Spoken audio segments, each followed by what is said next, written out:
Yox. İstiqlal adında bir kiçik risaləsi var. Fatavanın içərisindədir. Tamam, o zaten Oradan barədə danışır.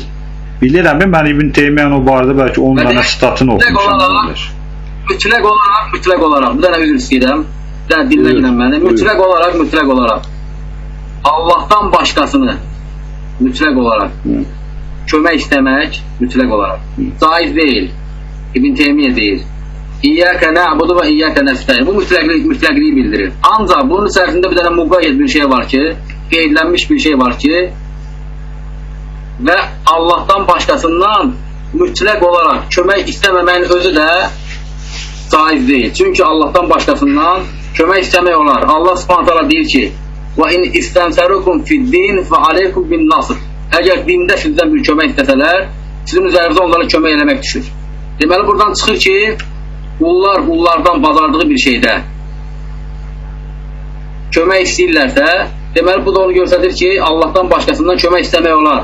Və bu ümuminin içərisindən bu xüsusi vəziyyəti çıxardır və bunun üzərinə bir qayda qoyulur ki, qulun qadir olduğu şeylərdə quldan kömək istəmək olar, qulun qadir olmadığı şeylərdə isə quldan kömək istəmək olmaz, şirkdir. Məsələn, ruzu vermək sırf Allaha aiddir. Düzdürmü? Değerli kardeşim, biz burada şefaat meselesini müzakere etmek için toplanmışız. Düzdürmü? Kardeş, biz burada şefaat meselesini müzakere için toplaşmışız. Kardeş. Bəli, bir dənə zəhmət olmadı dinləyin. Ruzu vermək sifəti Allaha aiddir. Tamam, dinləyirəm. Allahdan başqasından istəniləndə böyük şirk olur. Dinləyirəm. Düzdürmü? Həmçinin də şəfaət sırf Allaha aid olan bir şeydir. Allah Subhanahu taala ayətdə deyir ki, Zümər surəsinin 44-cü ayəsində: "Və qul əmridir, de, lillahi şəfaətu cəmiən." Möhkəm ayətdir. Şəfaətin cəmi Allaha aiddir. Şəfaətin cəmi Allaha aiddir. Və əgər bunun cəmi Allaha aidsə, Allahın özündən istəmək lazımdır. Allahın başqasından istəmək, Allahdan başqasından istəmək. Deyə bilərsən ki, Peyğəmbərin şəfaəti ayrı, Allahın şəfaəti ayrı, bölməyin özü doğru deyil. Şəfaət Allah verib Rəsuluna, şəhidlərə verib, körpə ölən müsəlmanların uşaqlarına verib. Allahın qulların üzərində qoyduğu şəfaət haqqı bunlardır, qiyamət üçün ortaya çıxacaq.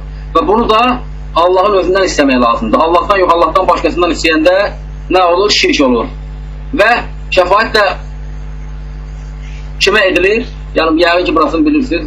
Allah Subhanahu taala deyir ki: "Və la yeşfa'una illa limen irtada." Allahın razı olmadığı kəsdən başqasına şəfaət edə bilməyəcəklər. Kimlər şəfaət edə bilməyəcək? Peyğəmbərlər, şəhidlər, ondan sonra körpə uşaqlar, mələklər.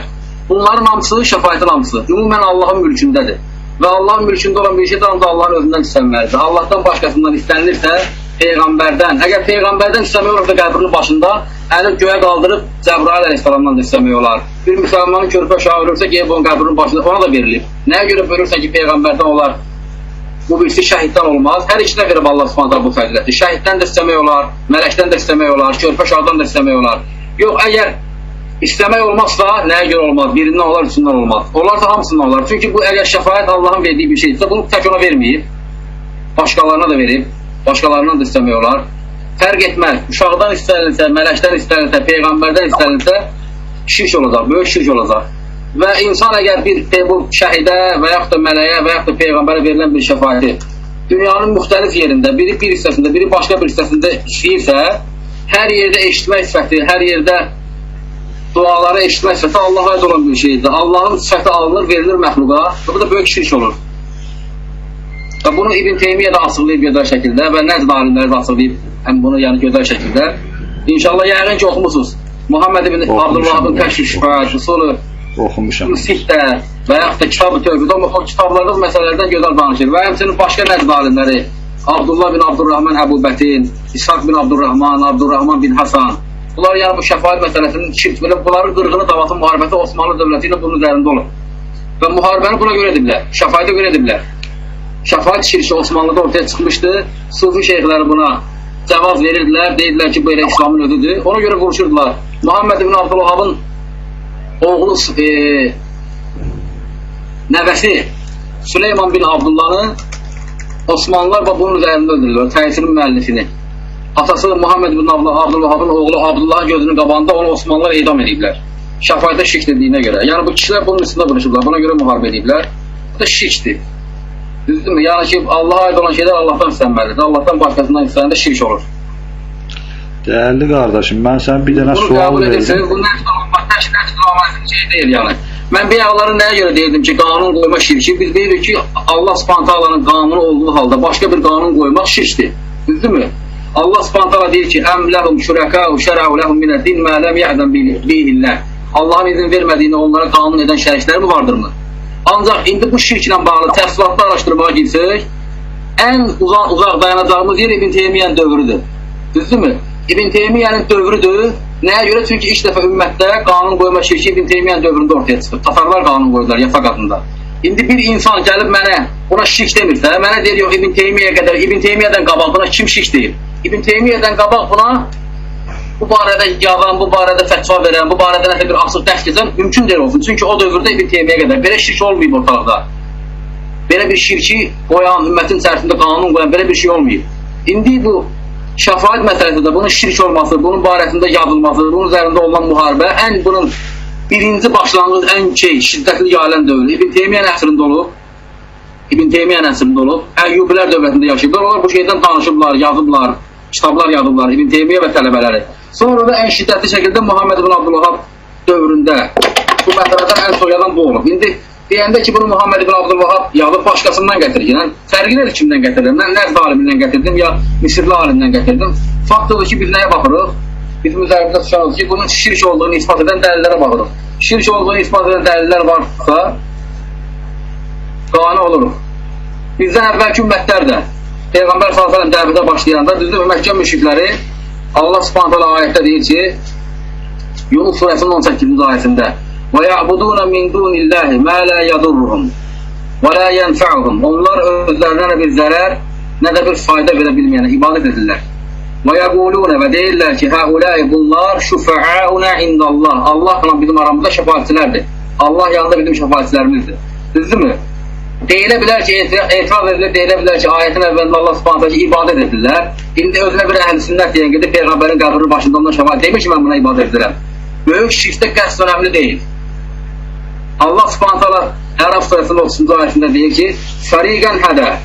Bir firqə hidayət oldu və fariqan haqqə aleyhim ad-dalale. Bir firqə isə azğınlıq onlara haqq oldu. Və innahum ittəhadu şeyatin awliya. Onlar Allahı qoyub şeytanları özlərinə dost tuturlar. Və yəhsəbunə ennəhum muhtədun. Özlərinin isə hidayətli olduqlarını hesab edirlər. İmam Tabari təfsirində deyir ki, insan sapıq olduğu, müşrik olduğu halda hidayətdə olduğunu zənn edə bilər. Onun hesabına baxılmır. Fakt odur ki, onun əməlinə baxılır. Bir insan Peyğəmbəri çağırır, deyir bu şirk deyil. Mən onun bu sözünə əhəmiyyət vermirəm. Mən onun əməlinə baxıram ki, bunun etdiyi şirkdir, şirkinə baxıram. Nə qədər desə ki, mənim bu dediyim, mənim bu əməlim şirk deyil, onun sözü bizim əməli öyrənilir. Çünki Əhl-i sünnətin qaydasında deyilir ki, "Əl-əsma'u la tugayyiru həqaiq." İsimlər, həqiqətləri dəyişmir. Düzdürmü? Bir insanın şirki tövhid adlandırması keçərli deyil. Əsas odur ki, həqiqət ortaya çıxırsa, bu şirkdirsə, şirkə də etibar olunur, dediyi sözə yox. Ona görə də yəni mənim görüşüm budur ki, Əhl-i sünnə və cəmaətin görüşü budur ki, Peyğəmbər s.ə.v-i çağırmaq, Allahın ona verdiyi bir şey ondan istəmək şirkdir. Peyğəmbər s.ə.və şəfaətdən başqa Allah s.ə.və Kövsər də verir. Kövsəri istəmək olar Peyğəmbər s.ə.və çağırır. Bitti mi qardaş sözün? Ey Allahın rəsulü, Kövsərin qırağında mənə də bir yer verərsən. İstəmək olar olmaz. Bitti mi qardaş sözün? Bəli, bəli. Sözü kəsmək istəmədim, mövzudan çox uzaqlaşdın, fərqli şeylərin içinə girdin. İndi Əhl-i sünnət biz dedik ki, üç babı da əl alacaq məsələni ki, bir-birinə qarışmasın. Birinci Əhl-i sünnətin mövqeyi, sonra Qurandan, sonra sünnətdən. Siz deyirsiniz ki, Əhl-i sünnətin mövqeyi bizim dediyimiz kimidir. Oradan keçdiniz İbn Teymiyyə, Nəcd alimləri. Mən də oxumuşam o kitabları, hətta çox uzun müddət. Daha öncələr. İndi Əhl-i sünnətin mövqeyi budur deyirsiniz. Mən az öncə sizə Əhl-i sünnətin 4 imamından 2 dənə ən böyüklərinin görüşünü zikr elədim. Necə olur ki, buna rağmen siz hələ də Əhl-i sünnətin mövqeyi budur deyirsiniz və münazirənin faydalı keçməsi üçün yəni belə eləyək. Ortada bir hakim təyin eləyək, kim mövzudan uzaqlaşarsa onu durdursun. Çünki mən sözünüzü kəsmək istəmirəm. Çox uzaqlaşma olur mövzudan. Babba bələ ala bilmirik. Varsa orada elə bir qardaş mövzunu əhatə eləyə biləcək, hakim olsun kim mövzudan uzaqlaşarsa onu durdursun ki, mövzu dağılmasın. Biz toparlamaya çalışırıq. Aydındır. Ancaq yəqin ki, siz yaxşı bilirsiniz ki, bir mövzunun üzərində ixtilaf edəndə, ixtilaf olanda hakim təyin edilir. Ancaq təyin edilən hakim, həmən ki, hakim ki, bu mövzu üzərində hakim təyin edilir. O ixtilaf edənlər ki, yoxdur 2 nəfər. Onların özündən belə daha məsələni yaxşı bilən insan olmalıdır.